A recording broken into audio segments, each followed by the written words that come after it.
half inch right there. Inch and a 16th. Welcome back. Thanks for tuning in to Off-Road Stuff. Today, we're going to be working on the old Wrangler again. I got, if you watched a couple previous videos, we did the 2.5 inch rough country lift kit. So far, I've been driving it for a couple of weeks now. Great, no issues. But I did get the adjustable track bars, and we're going to go throw those on today. So for all of you that are new to off-roading and or lift kits and suspension and how everything works, the reason why we have that offset is because of the lift that we did. And in theory, everybody says that 2.5 inch, you don't really need to do the adjustable sway bars, but you've seen that it is sitting off to one side. And the reason for that is because when we lifted the vehicle, the existing track bar, basically from point A to point B, from the axle to the frame, all you're doing is pivoting off of that track bar when you lift it. So it doesn't go straight up. If you're looking at it from behind or from the front head on, and you're looking at your axle, then you look at the frame, your track bar goes at an angle, right? So you have point A and point B, axle to frame. So when you, at factory, they're not very far off because you really don't, there's no lift, obviously. So even at 2.5 inches, when you lift the frame, it's not going straight up because that track bar isn't getting any longer. It's just kind of pivoting. So as it's pivoting to one side. And that's why the body and the axles, there's an offset from one side to the other. So what we're going to do is I'm going to take a couple measurements real quick, and then we'll take the stock track bar out, get the adjustable one pretty close to where we think it needs to be, get it in there, do the front and the rear, and then go through and check our side-to-side measurement to try to get it as square as possible. And some people will say, well, I mean, it's only off, what is that, just over a half inch, like 9/16 of an inch difference. It's really not a huge deal until you start getting into articulating. So as you're going over rocks and stuff like that and your axle starts moving, that shift of the 9/16 of an inch puts one side closer to the frame as it's going up from one side to the other. On these kits, it probably is not going to hit the frame, but you can get pretty close. I've seen some issues where guys have got these pretty flexed out and the spring rubs on the frame. And I'm not sure about these ones, but some of them I've seen, even the shock will rub because everything's kind of shifted over to one side. So we're just going to kind of get everything realigned and kind of true, so to speak, and see how it goes. You guys ready? All right. Okay. So you guys should be able to see this. This is the track bar right here. This is one of the pivot points, and the other one is over on that side. I don't know if you can see, it's behind the shock over there. And even from just sitting behind this right here, I can see the coil spring is kind of has like a little bow to it because it's pushed over that way a little bit. So we're gonna go ahead, get this thing unbolted. We'll get the new one out of the box and try to get this guy straightened up a little bit. All right, so got a Milwaukee 1/2 inch gun with a let me see, what size is this? 21 millimeter. There's a Harbor Freight Pittsburgh. I use a crap out of these things. Oh, and for our lighting source is also another Harbor Freight light, a magnetic light. Anyways, we're gonna buzz these guys off.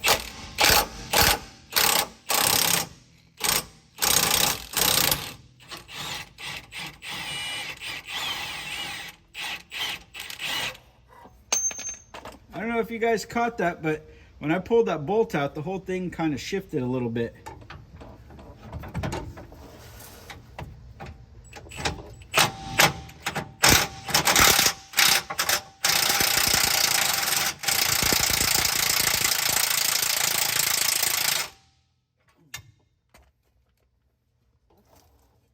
Alright, so this one actually has a nut on the back. The other one has, the other side has what's called a flag nut. So this is a flag nut. So it just goes on the back and it'll back up against something and you don't have to put a wrench on it. So let me go grab a wrench. We'll finish getting this guy out.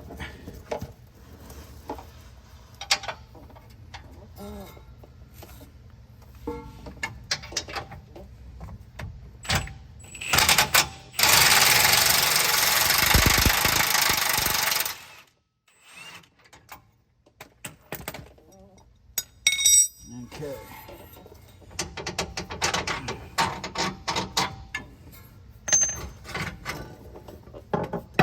Ta-da!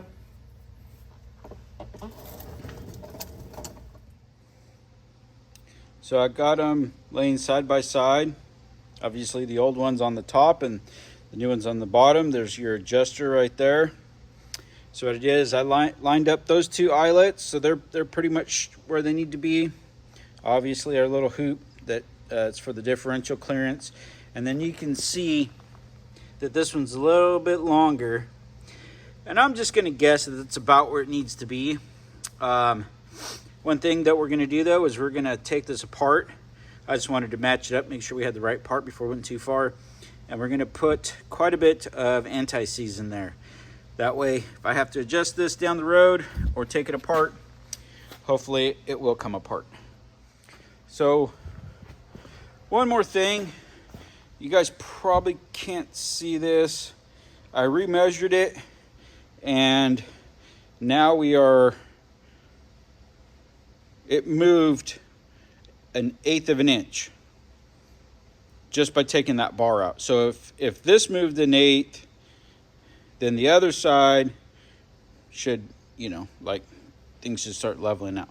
So let me get some anti-seize on there. We'll get this kind of lined back up and then we'll throw her in and see how close we are. We're probably gonna only be able to get so close, and then we're gonna have to go do the front because the front is kind of doing the same thing, so they'll be fighting each other if we only do one and try to get it spot on. So we're gonna get the rear kind of close. So we'll get some anti-seize on this thing, kind of get a rough idea where we think we need to be, get it in there, and then go do the front because we're gonna have to do some adjusting once they're both in. The front, in theory, can fight us because, like I said, that one's fixed and it's not correct, so it's gonna still try to push a little bit. And anyways, let's get going.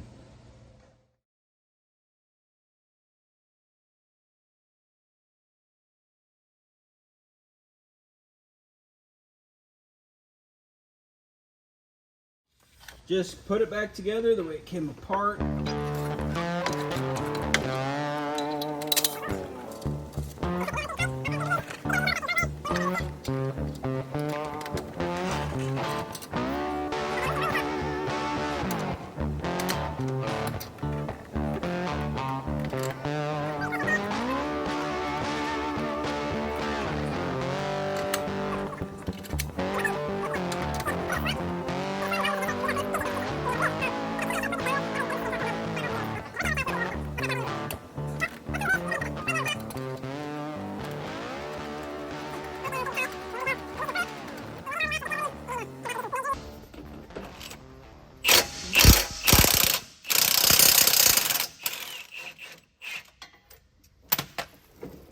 Okay, so there's another one of those flag nuts on the back.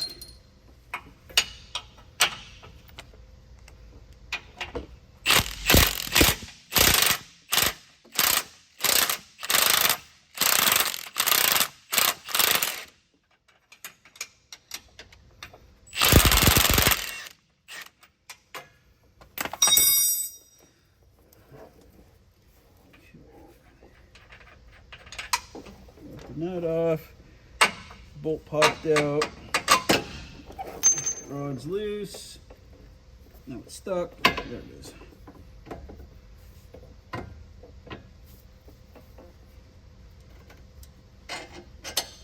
Pull this. Bada bing. Okay, and just like the other one, we're going to size them up and see if we can get the holes kind of close and get it back together. Get on in there.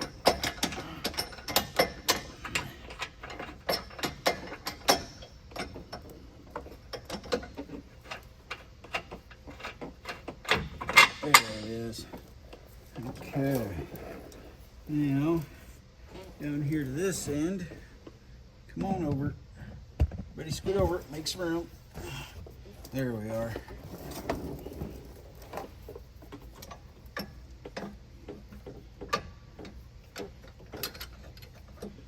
Okay.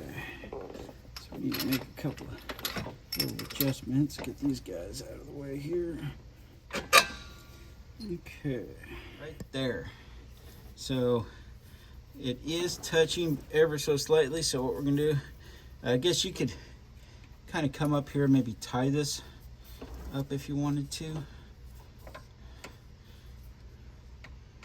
I don't know. Maybe there was supposed to be something on the motor holding this up, but there ain't anymore. So now I'm just going to come in here and just give this just a little bit of a. Yeah, I think it needs a little bit more up.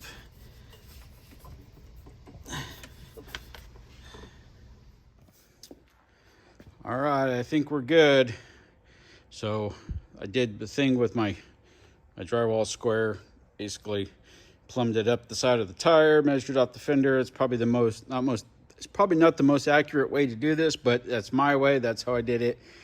You guys do it how you want. I think the front, I'm within a 1/16 of an inch one way or the other, and the back is like dead on. So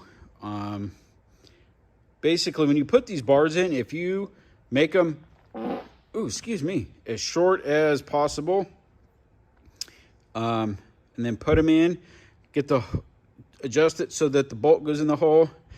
You're probably going to have to tweak them, make them just a little bit longer. I had to push the body over on the front a little bit, and then the opposite on the back. And then I got this thing to square up.